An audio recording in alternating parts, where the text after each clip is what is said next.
இந்த அன்னூர் பகுதியில தந்தை பெரியார் 1972ஆம் ஆண்டு வர்றார்.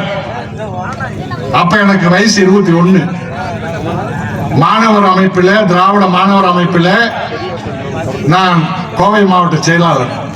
அந்த மாணவர் அமைப்பில் இருந்தவர் தான், திராவிடர் கழகத்திலே மாணவர் அமைப்பில் இருந்தவர் தான் மதிப்புக்குரிய பாராளுமன்ற உறுப்பினர் ராசா அவர்கள். அந்த மாணவர் அமைப்பில் செயலாளராக இருக்கின்ற போது சுழன்று சுழன்று அந்த பெரியார் உள்ளத்துக்குள் போன உடனே அது எப்படியெல்லாம் கருத்துக்களை கொண்டு போகணும், ஐயாவை கொண்டு போகணும் வேகம் சுழன்று சுழன்று பணியாற்றுறோம். எத்தனை பேரு?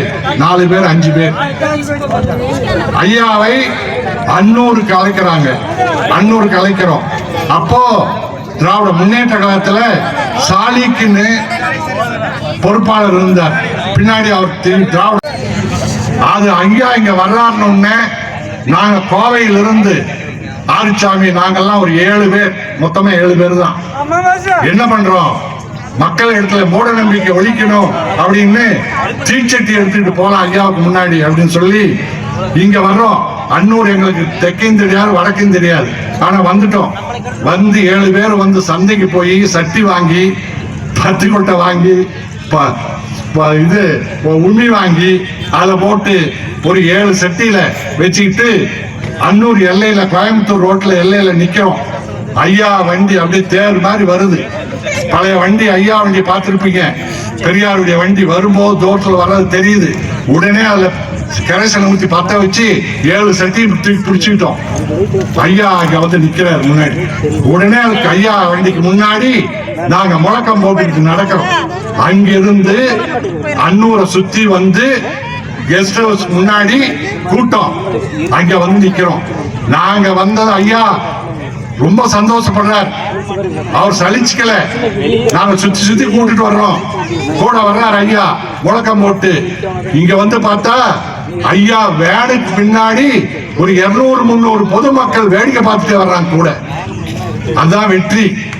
நாங்க அந்த தீச்சட்டி கையில் எடுத்து ஒரு பக்தன் எடுக்க பக்தி இல்லாம, கடவுள் நம்பிக்கை இல்லாம தீச்சட்டி எடுக்க முடியும் காட்டுறதுக்காக பண்ணிட்டு வர்றோம். வந்தோம். அப்போ அன்னைக்கு அந்த நடத்தின நிகழ்வு நாங்க பார்க்கிறோம். 2010ல இன்றைக்கு இவ்வளவு பெரிய மாற்றம். இன்னைக்கு அன்னூர்ல பல கிராமங்கள்ல பெரியார் போய் சேர்ந்திருக்காரு. பெரியார் திராவிட கழகம், தந்தை பெரியார் திராவிட கழகம் உருவாக்கப்பட்டிருக்கின்றது. அதுக்கு எல்லாத்துக்கும் இங்க இவ்வளவு புகழ் வாய்ந்த, வரலாற்று சிறப்பு வாய்ந்த சிலைகள் நிறுவப்பட்டிருக்குன்னு சொன்னா அதுக்கும் மூல காரணமே நமது பாராளுமன்ற உறுப்பினர் மதிப்புக்குரிய ராசா அவர்கள் தான். 2010ல நமது ராமனும் ஜோதிராமனும் ஈஸ்வரனும் தோழர்கள் ஒரு 7-8 பேர் தேடிட்டு மேட்டுப்பாளையம் அலுவலகத்துக்கு போறாங்க. ரோச்ச பாக்குறாங்க.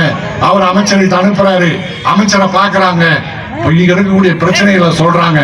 சொல்லும் போது அவர் சொல்றார், இதெல்லாம் இந்த பிரச்சனைகள்லாம் தீர்க்கணும், இதுக்கெல்லாம் போராடணும்னு சொன்னா நீங்க பார்க்க வேண்டியவரு கோவையில் இருக்காரு ராமகிருஷ்ணன். அந்த நல்ல வாய்ப்பு அவர் சொல்லும் போது அங்கே பெரம்பலூர் லட்சுமணன் அங்க இருந்தார். உடனே அவர் கை காட்டி இவர் அங்க அழைச்சிட்டு போப்பா அப்படின்னு அழைச்சு விட்டார். லட்சுமணன் அன்னைக்கு கூண்டு வந்தார். 2010ல கோயம்புத்தூர் பெரியார் படிப்பகத்துக்கு. அன்னைக்கு பத்தின தீ தான் இன்னைக்கு கொழுந்து விட்டு இங்க எரிஞ்சிட்டு இருக்கு. அதுக்கு நமக்கு இதை வழிகாட்டியாக இருந்ததே பாராளுமன்ற உறுப்பினர் தான். ஆகவே பெரும் மதிப்புக்குரிய தோழர்களே, பெரியவர்களே, இங்க மதிப்புக்குரிய ராசா அவர்கள் பேசுவாரு. நம்ம யூடியூப்ல எல்லாம் கேட்டுக்கிட்டு இருக்கிறோம். சொல்றார், பெரியார் எல்லைச்சாமி, என்னுடைய கருப்பன் எல்லைச்சாமி என்று சொன்னார். நமக்கு பெரியார் மட்டுமல்ல, அம்பேத்கரும் பெரியாரும் 2 பேரும் நமக்கு எல்லைச்சாமிகள். 2 பேரும் எல்லைச்சாமி. அந்த கருப்பன் வெளியே நிற்பார். அவர் வெளியே தான் நிற்க முடியும். கருப்பன் அகராத்துக்குள்ள போக முடியாது. அவன் அரசுபுரத்துக்குள்ள போக முடியாது. ரேஸ் கோர்ஸ்குள்ள போக முடியாது. கிராம எல்லையில தான் நிக்க முடியும். காட்டுக்குள்ள தான் நிக்க முடியும். கருப்பேன்னு படம் எடுப்பாங்க. அந்த படம் எடுத்தாலும் கூட அதுல வரக்கூடிய சாமி வர்றது நம்மால தான் வரும். அந்த கருப்பு சாமி படத்துல பார்த்தாலும் நம்ம தியேட்டர்ல கூட சாமி வருது. ஆனா உண்மையிலேயே அகரகாரத்துக்காரங்களுக்கு எங்கேயுமே சாமி வர மாட்டேங்குது. அவன் சாமி பக்கத்துல நிக்கிறான், அவனுக்கு வர மாட்டேங்குது, நம்ம ஆட்களுக்கு வருது. ஆனால் அந்த கருப்பன் கைகளிலே அருவாள் வச்சிருப்பான், எல்லைச்சாமி அருவாள் வச்சிருப்பான். நம்ம கருப்பங்க 2 பேர் இருக்காங்களே, 2 பேரும் கையில புத்தகம் வச்சிருப்பாங்க, 2 பேரும் புத்தகம் வச்சிருப்பாங்க. அதனாலதான் இவங்க படி படி படினாங்க, படினாங்க. பெரியார் படினார், அம்பேத்கர் ஒன்று சேர் கற்பி புரட்சி செய் கற்பி கற்பினார், படிக்க சொன்னார். பெரியார் பெண்கள் இடத்துல கரண்டியை பிடிங்கிட்டு புத்தகத்தை கொடுனார். அவருடைய விளைவுதான், அவர் புத்தகத்தை குடுன்னு சொன்ன விளைவுதான் இன்றைக்கு இந்த நல்லிசெட்டிப்பாளையத்தில் அருந்திய சமூகத்திலிருந்து குரூப் 1 தேர்வில் முதல் மாணவியாக இன்றைக்கு விஷ்ணு பிரியா வந்திருக்கின்றார் சொன்னால் அவர்களை நாங்கள் பாராட்ட வேண்டும், சிறப்பு செய்ய வேண்டும் என்று நினைக்கின்றோம். ஆனால் அதே நேரத்தில் அவர் ஒரு அரசு அதிகாரியாக செல்லக்கூடியவர், மிகப்பெரிய உயர்வான பதவிக்கு செல்லக்கூடியவர். நாம் அவர்களுக்கு அது போதும், அதை நாம் இங்கே அழைத்து அவரை சிறப்பு செய்துதான் பாராட்ட வேண்டும் என்று அல்ல. எல்லா மக்களும் எல்லோர் உள்ளங்களிலும் அவரை பாராட்டி கொண்டிருக்கின்றோம். அது எதனால் வந்தது, எப்படி வந்தது? நாம் இன்றைக்கு அதிலும் 3% இடஒதுக்கீடு முத்தமிழறிஞர் கலைஞர் கொடுத்தவருடைய விளைவாக இன்றைக்கு அமர்ந்திருக்கின்றார்களே கோகாமணி மருத்துவர்.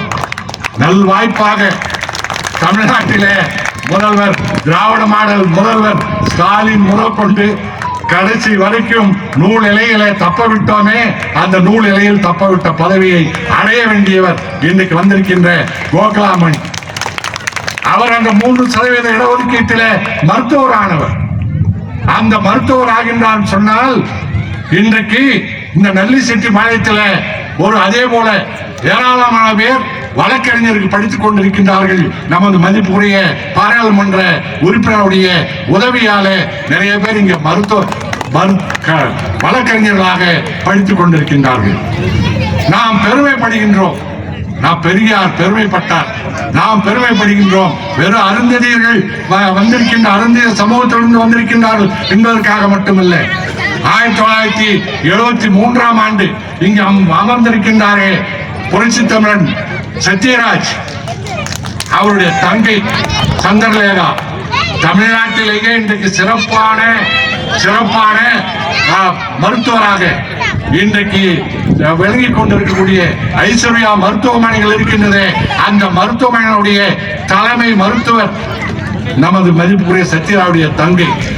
அந்த சந்திரலேகா 1973ஆம் ஆண்டு SLC தேர்வில் தமிழ்நாட்டிலேயே முதல் மாணவியாக வந்து தங்கப்பதக்கம் பெற்றார்கள் கொங்கு வேளாளர் சமூகத்தில். உடனடியாக அன்றைக்கு பொதுச்செயலாளர் ஐயா ஆசிரியர் ஐயா அவர்கள், தமிழர் தலைவர் ஐயா அவர்கள் அழைத்து, நான் போய் அவர் தந்தையும் மருத்துவர் தான், அவர்களை பேசினோம். அவர்களை அழைத்து சந்திரலாகாவை அழைத்து கொண்டு போய் பெரியார் திடலிலே பாராட்டி தங்க பதக்கத்தை திராவிடர் கழகம் அன்றைக்கு வழங்கியது. காரணம், கொங்கு வேளாளர் சமூகத்திலே முதல் மாணவி தமிழ்நாட்டிலேயே அதிக மதிப்பெண் பெற்றவர்கள் என்ற காரணத்தால். அப்படி நாம் பெருமைப்படுகின்றோம். காரணம், இந்த பணிக்காக எத்தனை கருப்பு சட்டைகள், எத்தனை சுயமரியாதை இயக்க தோழர்கள் ரத்தம் சிந்தி இருப்பார்கள், பாடுபட்டு இருப்பார்கள், வாழ்க்கையை வந்திருப்பார்கள். அப்படிப்பட்ட நிலையில்தான் இந்த பகுதியிலே கூட தோழர்கள் எவ்வளவு பணிகளை செய்திருக்கின்றார்கள். இந்த அன்னூர் பகுதியில பல கிராமங்களில பெரியார் சென்றடைந்திருக்கின்றார். அப்படி ஒவ்வொரு சூழலிலும் நாம் பாடுபட்டு இன்றைக்கு இந்த கருத்துக்களை கொண்டு செல்லக்கூடிய வாய்ப்பிலே தோழர்களே இங்கே சொன்னார்களே மாற்றம் என்றெல்லாம், அதுல கூட பெரியார் இன்றைக்கு சிறு குழந்தைகள் தாத்தா பாட்டிக்கு தாத்தா பாட்டி இடத்துல அரசியல், குழந்தைகள் தாத்தா பாட்டிக்கு அரசியல் பேசி தமிழ்நாட்டு தலைவிதியை மாத்திட்டாங்க. அது இன்றைக்கு நேற்றல்ல, இன்னைக்கு நடந்த விபத்து ஆக மட்டுமல்ல, 1972 இதே போல விபத்து நடந்தது. அதுதான் புரட்சி தலைவர் என்று நாம் சொல்லக்கூடிய எம்ஜிஆர் அவர்கள் திராவிட முன்னேற்ற கழகத்தை விட்டு விலை நீக்கப்பட்ட போது இதே போல இப்ப நம்ம தாத்தா பாட்டி குடும்பத்துல குழந்தைகள் அரசியல் பேசுறாங்களே, ஓட்ட பத்தி சொல்றாங்களே அப்படின்னு கவலைப்பட்டமே. இது நமக்கு மட்டுமல்ல, பெரியாருக்கு அந்த நெருக்கடி ஏற்பட்டது. பெரியார் இடத்துல போய் சின்னஞ்சிறு சிறுவர்கள் எல்லாம் எம்ஜிஆர் வாழ்க என்று சொல்ல சொன்னார். குழந்தைங்க இந்த தமிழ்நாட்டில் 72ஆம் ஆண்டு அவர் நீக்கப்படுறார். உடனே மாணவர்களாம் ஸ்ட்ரைக் பண்றாங்க. அப்போ இப்பெல்லாம் இது ஒண்ணு பெரிய, இந்த மாற்றம் எல்லாம் ரொம்ப பெரிய மாற்றம் இல்லை. இப்ப வந்திருக்கிற ஆபத்தை திராவிட முன்னேற்ற கழக தோழர்கள்லாம் நீங்க பெரிய அளவில் கலங்க வேண்டிய அவசியம் இல்லை. காரணம் இதெல்லாம் தாண்டி அப்பனுக்கு அப்பன் எம்ஜிஆர் அவர் பிரிஞ்சப்ப ஏற்பட்ட மாதிரி நிலையெல்லாம் இன்னைக்கு இல்ல. அன்னைக்கு தெருவுல எம்ஜிஆர் படத்தை வண்டியில, லாரியில, பஸ்ல, கார்ல ஒட்டாம நாம வண்டி ஓட்ட முடியாது, கார் எடுத்து போக முடியாது. அப்படி மாணவர்கள் போராட்டம் எம்ஜிஆருக்கு ஆதரவா எல்லாரையும் எம்ஜிஆர் படத்தை ஒட்ட சொல்றான். அந்த நாள்ல 72ல ஐயா அவர்கள் கோவை நிகழ்ச்சிக்கு வர்றார். கோயம்புத்தூர் நஞ்சப்பாறை ரோட்ல அனுப்புறவாளையம் நடுநிலை பள்ளி இருக்கு. அந்த பசங்க ஸ்ட்ரைக் அடிச்சு ரோட்ல நிக்கிறான். பெரியார் வண்டி வந்துருச்சு. அவனுக்கு பெரியார் தெரியல. பசங்க எல்லாம் சின்னஞ்சிறு 8ஆம் வகுப்பு படிக்கிற பசங்க கத்துறான். வண்டி நிறுத்தி பெரியார் இடத்துல போய் எம்ஜிஆர் வாழ்கன்னு சொல்ல சொல்றான். பெரியார் இடத்துல எம்ஜிஆர் வாழ்கன்னு சொல்ல சொல்றான். அப்படியே ஐயா தேய்ச்சி போய் உட்கார்ந்து இருக்கிறார். சுத்தி இதுல கடைக்காரங்களா ஓடி வந்து பெரியார் தெரிஞ்ச உடனே பசங்களை எல்லாம் துரத்தி விட்டு வண்டி அனுப்பிச்சாங்க. அவரு ஆர்எஸ்புரத்துல வழக்கறிஞர் வீட்டுல தான் தங்குவார். இங்க வந்தாரு. வந்து தலையில கை வச்சு வேதனையோட உட்கார்ந்தார். அப்ப சொன்னாரு பெரியார், இதுக்கா நாம இவ்வளவு காலம் பாடுபட்டோம். இந்த பசங்க படிக்கணுங்கிறதுக்காக பாடுபட்டோம். இப்படி வந்து ரோட்ல நிக்கிறானே. பெரியார் ஒருபோதும் மாணவர்களுடைய கல்வியை கெடுத்துக் கொண்டு போராட வேண்டும் என்று நினைத்தவர்கள். அது 65ஆம் ஆண்டு வரலாறும் அதுதான் இந்திய போராட்டம். அது மாதிரிதான் அப்போ அவ்வளவு நிலைமை மோசமா இருந்த காலம். அதெல்லாம் தாண்டி வந்துட்டோம். அதெல்லாம் தாண்டி வந்தோம். எதுவும் கடந்து போகும். அதுல இது சீக்கிரமாவே கடந்து போகும். இப்ப வந்திருக்கிறது சீக்கிரமாவே கடந்து போகும். தமிழ்நாட்டில் எம்ஜிஆர் தோத்தார், ஜெயலலிதா தோத்தாங்க. அதனால நாம் மலைச்சு உட்கார்ந்து இருக்க வேண்டிய அவசியம் இல்லை. தோழர்களே, பெரியாருக்கும் அம்பேத்கருக்கும் இருந்த உறவை மதிப்புக்குரிய விடுதலை அரசு இங்க சொன்னார் அல்லவா, அப்படி ஒவ்வொரு நிலையிலும் அப்ப அது சொன்னார். பூனா ஒப்பந்தம் அப்ப தமிழ்நாடு இந்தியா பூரா காந்திக்கு ஆதரவா இருக்காங்க. ஏன்னா அப்புறம் சூப்பர் ஸ்டார் காந்தி. அப்ப காந்தி யாருன்னு கேட்டா ரூபா நோட்ல இருக்கிறதா காட்டுவாங்க. அன்னைக்கு சூப்பர் ஸ்டார் காந்தி. எல்லாருமே காந்தி பக்கம், பத்திரிகைகள் பூரா காந்தி பக்கம். அந்த நேரத்தில் பூனா ஒப்பந்தத்தை அவர் வலியுறுத்தி உண்ணாவிரதம் இருக்கிறாரு அம்பேத்கருக்கு எதிராக. அப்பெல்லாம் அறிவுரை சொல்றாங்க பத்திரிகை, இந்து பத்திரிகை, எல்லா பத்திரிகையும். அம்பேத்கர் அவர்களை காந்தியை கொன்றுவிட வேண்டாம், ஒத்துக்கொள்ளுங்கள் என்று சொல்றாங்க. ஒரே ஒரு குரல் மட்டும்தான் தமிழ்நாட்டில் இருந்து, அம்பேத்கர் அவர்களே, நீங்கள் அவர் சொன்னார் இவர் சொன்னார் என்பதற்காக உங்கள் கொள்கையை விட்டுவிட வேண்டாம். காந்தி செத்தால் சாகட்டும், அது ஒரு உயிர். ஆனால் நீங்கள் 1 கோடி மக்களுக்காக போராடி கொண்டிருக்கின்றீர்கள். 1 கோடி மக்களுக்காக. அவர் காந்தியை பற்றி பெரியார் கவலைப்பட்டதே கிடையாது. செத்தா சாகட்டும்னார். எதனால தெரியுமா? 10 முறைக்கு மேல சாகு வரை உண்ணாவிரதம் இருந்து 1 முறை கூட செத்ததில்லை காந்தி. 10 தடவைக்கு மேல சாகு வரை உண்ணாவிரதம், 1 முறையோட சாகல. அப்படி அன்னைக்கு அம்பேத்கர் பக்கம் நின்றவர் ஐயா அவர்கள். அதே போல திராவிட இயக்கம் பொதுவா திராவிட இயக்கம் தலித்துகளுக்கு என்ன பண்ணுச்சு, திராவிட இயக்கம் ஒழுக்கப்பட்டவங்களுக்கு என்ன பண்ணுச்சு அப்படின்னு கேட்பாங்களே. அவர்களுக்கெல்லாம் காரணம் வேற ஒண்ணும் இல்லை. நாங்க தான் எதையும் சொல்றது இல்லை, எதையும் எழுதுறது இல்லை, பேசுறது இல்லை, பிரச்சாரம் பண்ணல. அவருடைய விளைவு யாருக்கு தெரியல.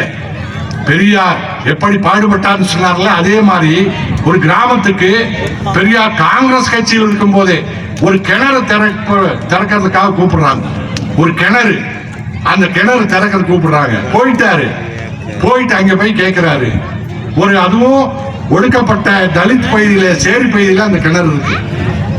அப்ப கேட்கிறார், ஏன் இந்த ஊர்ல பொது கிணறுன்னு ஒண்ணு இல்லையா அப்படின்னு கேட்கிறார். இருக்குயா, அந்த பொது கிணறுல நாங்க போய் எடுக்க முடியாதுயா, அதனால எங்களுக்குன்னு ஒரு தனி கிணறு நாங்க ரெடி பண்ணிட்டோம் அப்படிங்கும் போது பெரியார் சொல்றார், இந்த கிணறு நான் திறக்க மாட்டேன், இந்த கிணறை திறக்க மாட்டேன்.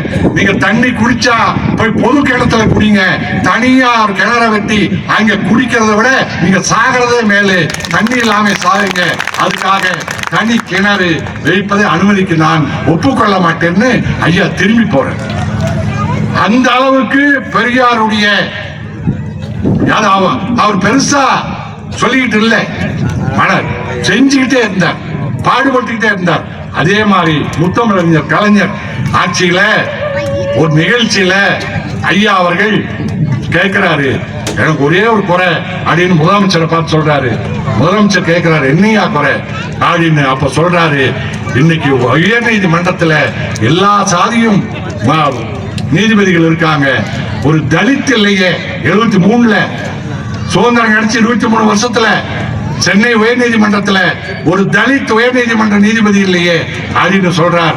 உடனே தலைவர் கலைஞர் திரும்பி சட்டமன்றத்துக்கு செயலகத்துக்கு போன உடனே செயலாளர்களை கூப்பிட்டு ஆலோசிக்கிறார். இது இத்தனை நாள் நமக்கு தெரியாம போச்சு, ஐயா சொல்லியிருக்கார், நாம் நிறைவேற்றணும் அப்படின்னு சொல்லி தமிழ்நாடு பூரா மாவட்ட நீதிமன்றங்கள்ல எங்கெல்லாம் தலித்துகள் நீதிபதிகளா இருக்காங்க அப்படின்னு பார்க்கும்போது கடலூர்ல வரதராஜன் ஒரு தலித்து நீதிபதியா இருக்கார், மாவட்ட நீதிபதியா. உடனே அவருக்கு இருந்த சட்ட பாதுகாப்பை பயன்படுத்தி கொண்டு, வாய்ப்பை பயன்படுத்தி கலைஞர் அவர்கள் அவரை உயர் நீதிமன்ற நீதிபதியாக வரதராஜனை நியமித்தது தலைவர் கலைஞர். அதற்கு காரணமானது தலைவர் ஐயா அவர்கள். அந்த வரதராஜன் தான் இந்தியாவிலேயே உச்ச நீதிமன்ற நீதிபதியாக முதல் தலித் நீதிபதியாக அங்கே வந்ததும் இந்த வரதராஜன் தான். அதற்கும் கலைஞரும் பெரியாரும் தான் காரணம். ஆகவே பெரும் மதிப்புரிய தோழர்களே, பெரியோர்களே, இன்றைக்கு நாம் இந்த பார்த்தீங்கன்னா பெரியார் சிலை, அம்பேத்கர் சிலை பக்கத்திலேயே பெரியார் படிப்போம். எதுக்காக சொன்னாரு அம்பேத்கர் படின்னு, பெரியார் படின்னு சொன்னாரு. பெரியார் சிலையை ஏதோ வணங்குவதற்கல்ல. நம்மளுக்கு பாத்தீங்கன்னா நம்மாளுகளே பெரியார் சிலையோ அம்பேத்கர் சிலையோ மாலை போடணும்னா சூவை கழட்டி விட்டு, செருப்பை கழட்டி விட்டு பயபக்தியோட போய் அதெல்லாம் செருப்பு போடுறதுக்காகவே இயக்கம் கண்டு நம்ம எல்லாம் செருப்பு போட வச்சவங்க. அவங்க செருப்புங்கிறது இழிவல்ல, நமக்கு செருப்பு போட வச்சவங்க, நாம துண்டு போட வச்சவங்க. தோல்ல துண்டு போடுறதுக்கு ஒரு இயக்கம் நடந்தது. ஆகவே பெரும் மதிப்புரிய தோழர்களே, நமக்கு அந்த சிலைகள் வணங்குவதற்கல்ல, அந்த சிலைகள் இங்கே கடந்து போகின்ற போதெல்லாம் உங்கள் மனதிலே அவருடைய கொள்கைகள் ஓட வேண்டும். பார்க்கின்ற போதெல்லாம் அம்பேத்கர் சொன்னாரே, நான் சாகும் போது ஒரு இந்துவாக சாக மாட்டேன் சொன்னாரே, அது உங்கள் மனதிலே பதிய வேண்டும். நான் அம்பேத்கர் போல வாழ வேண்டும், பெரியாரை போல வாழ வேண்டும். பெரியார் சொன்னாரு, கரண்டியை பிடுங்கி கொண்டு புத்தகத்தை கொடுன்னு சொன்னாரு, புத்தகத்தை எடுக்க வேண்டும் என்று பெண்களுக்கு மனதில் ஏற்பட வேண்டும். அப்படி அந்த கருத்துக்களை நீங்கள் உள்வாங்குவதற்குத்தான் பக்கத்திலேயே நாங்கள் படிப்பகம் வைத்திருக்கின்றோம். அந்த படிப்பகத்தை இந்த பகுதியில நீங்கள் வளர்வதற்கு, வாழ்வதற்கு, அடுத்த தலைமுறை வளர்ந்து வருவதற்கு நீங்கள் இங்கே அந்த படிப்பகத்தை முழுமையாக பயன்படுத்திக் கொள்ள வேண்டும். தோழர்கள் பயன்படுத்துவார்கள். அதோட பிளக்ஸ் வச்சிருப்பாருங்க, ஒரு 40 குழந்தைகளுடைய படத்தோட அவங்க பெருமையா ஒரு பண்பாட்டு மாற்றம் இந்த ஊர்ல நடந்திருக்குன்னு ஒரு பிளக்ஸ் வச்சிருக்காங்க. அத்தனை இங்க வந்தது இந்த குழந்தைங்க, அத்தனை குழந்தைகளுக்கும் பெயர்களை கேட்டால் தமிழ் பெயர்கள் வச்சிருக்காங்க, தமிழ் பெயர் வச்சிருக்காங்க அத்தனை பேருக்கும். அது பேர்ல என்னையா இருக்குது? பேர்ல ஒண்ணு இல்லதான். பெரியாரிய கூட்டத்துல ஒருத்தர் எழுந்திரிச்சு கேட்கிறாரு, நீங்க சாமி இல்லைங்கிறீங்க, ராமன் எதுக்குறீங்க, ராமசாமின்னு பேர் வச்சிருக்கீங்களே. அடே, அது நான் வச்ச பேர் இல்லடா, எங்க அப்பா அம்மா அறிவில்லாம வச்சுட்டாங்க, எனக்கு பேர் அவங்க வச்சுட்டாங்க, நீ மாத்த முடியாது, நீ வேணா மயிருன்னு கூப்பிடு, நான் ஏன்னு கேட்கிறேன், பேர்ல என்னடா இருக்குது, பேர்ல என்னடா இருக்குது அப்படின்னாரு. அந்த மாதிரி பேரு அதோட மட்டுமில்ல, பெயர்கள்லயே நம்ம நாட்டினுடைய மாற்றத்தை புரிஞ்சுக்கலாம். மாற்றம் இங்கதான், இதுலதான் தெரிஞ்சுக்க முடியும். புரட்சி எப்படின்னு பிரபாகரன் பேர் இருக்கும். பிரபாகரன் எப்ப வந்தாரு இந்த நாட்டுக்கு? 83க்கு பின்னாடி பிறந்ததெல்லாம் பிரபாகரன். காரணம், வேலுப்பிள்ளை பிரபாகரன் தமிழ்நாட்டுக்கு வந்த பின்னாடி வந்த பேர். திலீபன் இருக்கும், அதெல்லாம் அந்த 86க்கு பின்னாடி வந்தது. காமராஜர் இருக்கும், பெரியார் காமராஜரை ஆதரித்த போது வைக்க பேரு. காங்கிரஸ்காரனே காமராஜன் பேர் வச்சது இல்ல. காங்கிரஸ் இருக்கிற காமராஜ் எல்லாம் பெரியார் வச்ச பேரா இருக்கும், அவங்க யாரும் வச்சது இல்ல. அதே மாதிரி ஒரு குழந்தைக்கு பேர் வைக்க சொல்லி கொடுக்குறாங்க. ஐயா அந்த குழந்தைய வாங்கிட்டு ரஷ்யான்னு பேர் வைக்கிற உடனே நம்ம கருப்பு சட்டை தோழனே, நீ ஊர் ரஷ்யா பேரை கொண்டு வச்சிருக்கீங்க, ஊர் பேர் வச்சிருக்கீங்க, உங்க அப்பா பேர் என்ன? திருப்பதி. திருப்பதியை விட எவ்வளவு பெருசா இது, இது புரட்சிகரமா நாடுறா அப்படின்னு சொல்லி ஐயா அவர்கள் சொன்னார்கள். அப்படி ஆனா இன்றைக்கு நீங்கள் நாம் பேரு தோழர்களே, இது ஒரு பிரச்சாரம் தான். இங்க அரசியலை விட நீங்க சமூக மாற்றம் இங்கே அதிகம் பேசுகிறோம். காரணம், பேர் வைக்கிற உரிமை கூட நமக்கு இல்லை, பேர் வைக்க முடியாது. நம்ம தாத்தா பாட்டி கண்டிப்பா திரும்பி கேட்டு பாருங்க. தாத்தா பாட்டி பேரு பாவாடைன்னு பேர் வச்சிருக்கோம். நம்ம பாட்டிக்கு மண்ணாங்கட்டின்னு பேர் வச்சிருக்கான். தென் மாவட்டங்கள்ல இன்னும் மண்ணாங்கட்டின்னு இருக்கு. மண்ணாங்கட்டின்னு தான் வைக்கணும். சுப்பிரமணியன் வைக்கணும். தப்பி தவிர வச்சாலும் அவன் சுப்பன் தான் கூப்பிடுவான், முழு பேர் கூப்பிட மாட்டான். நமக்கு பேர் வைக்கிற உரிமை கூட கிடையாது. இந்த மாற்றங்களை இப்போ அதிலிருந்து இந்த இயக்கம் தான் இதெல்லாம் பண்ணுச்சு. பேர்ல எல்லாம் வந்துச்சு, பேர்ல எல்லாம் புரட்சி உருவாக்குச்சு, பண்பாட்டு புரட்சி உருவாக்குச்சு. அப்படி ஒரு 40 குழந்தைகளுடைய படங்களை இங்க பாருங்க. நீங்களும் அதை பின்பற்ற வேண்டும். இந்த பணிகளை செய்வதுதான் இன்றைக்கு இந்த தந்தை பெரியார் திராவிட கழகம் தோழர்கள், இங்க வந்திருக்கின்ற தோழர்கள் சண்முகநாதன், நம்ம கோபாலகிருஷ்ணன் தோழர்கள், பழனிசாமி, இன்னும் நிறைய தோழர்கள் எல்லாருமே அவங்களெல்லாம் நீ தனியா இங்க சிறப்பு பண்ணணும் முடியாது. இதுக்குன்னே ஒரு தனியா ஒரு விழா வச்சு இவங்களை சிறப்பிக்கிறதுக்கு மட்டும் ஒரு நிகழ்ச்சியை நடத்துவோம், அதில் அவங்களை சிறப்பிப்போம் என்று சொல்லி இந்த குறிப்பா இந்த சிலை வைப்பதற்கு, இந்த படிப்பகம் திறப்பதற்கு பேர் உதவியாக இருந்தது நமது மதிப்புக்குரிய பாராளுமன்ற உறுப்பினர் அவர்கள். அதே போல சென்னை பழனிசாமி ஐயா சிலை வைக்கிறதுக்கு பேர் உதவியா இருந்தாரு. அதே மாதிரி நம்ம CR ராமச்சந்திரன் திமுக முன்னாள் MLA மாவட்ட செயலாளர், அவரை சொன்னார்ல நீ பத்தி, அவர் மாணவராக இருந்த காலத்துல இருந்து பெரியார் படிப்பகத்தில், கோயம்புத்தூர் பெரியார் படிப்பகத்துல வளர்ந்தவர். எங்களோடையே வளர்ந்ததுனால எங்க மாதிரியே போராட்டம் பண்ணி மிகப்பெரிய வழக்கில் சிக்கினவர். எங்களோட வந்து அதான் பண்ண முடியும், பதவியா வாங்கி தர முடியும். அங்க வந்து சிக்கினார், பெரிய வழக்கு, குண்டு வெடிப்பு வழக்குல வந்து சிக்கினார். அப்படி அது எங்களோட பழகின தோஷத்தால வந்தது. அவரு பெரிய உதவி பண்ணாரு. அதே மாதிரி காக்கி அம்பேத்கர் சிலை, அவங்க கடந்த பல ஆண்டுகளா கோயம்புத்தூர்ல போராடிட்டு இருக்கோம். நாங்களும் சேர்ந்துதான் போராடிட்டு இருக்கிறோம். காக்கி, வெண்மணி, இளவேனில் தோழர்கள், மலரவன், இங்க எல்லாம் வந்திருக்காங்க. இந்த தோழர்கள் இன்னும் மன்னிக்கணும், பேர் நேரம் இல்லாதனால சொல்லல. எல்லாருமே சேர்ந்து அங்க போராட்டங்கள் நடத்திட்டு இருக்கிறோம். இன்னும் முடியல. ஆனாலும் இந்த வாய்ப்பு கூட திராவிட முன்னேற்ற கழக அரசு கடைசி நேரத்துல நமக்கு இந்த சிலையை பெற்று தருவதற்கு திராவிட மாடல் அரசின் முதல்வர் ஸ்டாலின் அவர்கள் கடைசி நேரத்தில் அந்த வாய்ப்பு நமக்கு அந்த உத்தரவை போட்டு கொடுத்தார்கள். பெரியார் சொன்னாலே, சிலைன்னு சொன்னாலே, சின்ன ஒரு வரலாறு சொல்றேன்.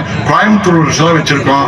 அந்த சிலையை வைக்கிறதுக்கு போய் அதுக்கு மதிப்புக்குரிய புரட்சி தமிழர் சத்யராஜ் தான் அந்த சிலையை வாங்கி கொடுத்தார். இவரோ இயக்குனர் மணிவண்ணனும் 2 பேரும் தான் வாங்கி கொடுத்தாங்க அந்த சிலையை. அந்த சிலையை வைக்கிறதுக்கு தலைவர் கலைஞர் இடத்துல போய் ஒரு பென்ஷன் கொடுக்குறோம். நாகநாதன் எழிலனுடைய அப்பா, அவர் வாக்கிங் ஃப்ரெண்டு, ஆனால் அவர்கிட்ட கொடுத்தா கொடுப்பாருன்னு சொல்லி அவர்கிட்ட கொடுத்தோம். பார்த்துட்டு படிச்சு பார்த்துட்டு உடனே அவர் சொல்லியிருக்காரு, தலைவர் கலைஞர் நாகநாதன் கிட்ட, செய்யணும்ப்பா, ராமகிருஷ்ணன் பெரிய தியாகி, உடனே செய்யணும், செஞ்சிடறேன்னு சொல்லு, நடந்துருன்னு சொல்லு அப்படின்னு சொல்லியிருக்காரு. நாங்க போய் சாயந்தரம் பொங்கலூர் பழனிசாமி, CR ராமச்சந்திரன் தான், நாங்க போய் அறிவியலாளத்தில் நிக்கிறோம். ஐயா கலைஞர் வெளியில வர்ற இடத்துல கார்ல ஏர்ல வந்தவர் கூப்பிடுறாரு, என்னன்னாரு, சிலையா? காலையில போய் ராஜமாணிக்கத்தை பாருங்க அப்படின்னார். காலையில போய் பாருங்க பாக்குறோம். அவர் சொல்றாரு, என்னையா ராத்திரியில எங்கேயா போனீங்க, நேத்தால எங்கேயா போனீங்க, தலைவர் நேத்தே கையெழுத்து போட்டாரு அப்படின்னு உடனடியா கிடைச்சது. அந்த சிலை தான் அங்க வச்சிருக்கோம். அந்த சிலை வைக்கிறதுக்கு ஒரு சிலை வச்சிருந்தோம். ஆனா அதே நேரத்தில் திருநெல்வேலியில பெரியார் பிறந்தநாள் அன்னைக்கு தலைவர் கலைஞர் போறாரு, அங்க சிலை இல்லைங்கிறதுனால கோயம்புத்தூர்ல ராமகிருஷ்ணன் இருக்கு, அந்த சிலையை வாங்கிக்கன்னு சொல்லி நாங்க வச்சிருந்த சிலையை அங்க திருநெல்வேலியில, இன்னைக்கு திருநெல்வேலியில இருக்கிற சிலையும் நாம சத்யராஜ் முதல்ல வாங்கி கொடுத்த சிலை தான். அங்க 2வது சிலை தான் இங்க வச்சிருக்கோம். இப்படி இந்த சிலை வரலாறு இப்படிப்பட்டது என்று சொல்லி விடைபெறுகின்றேன். நன்றி.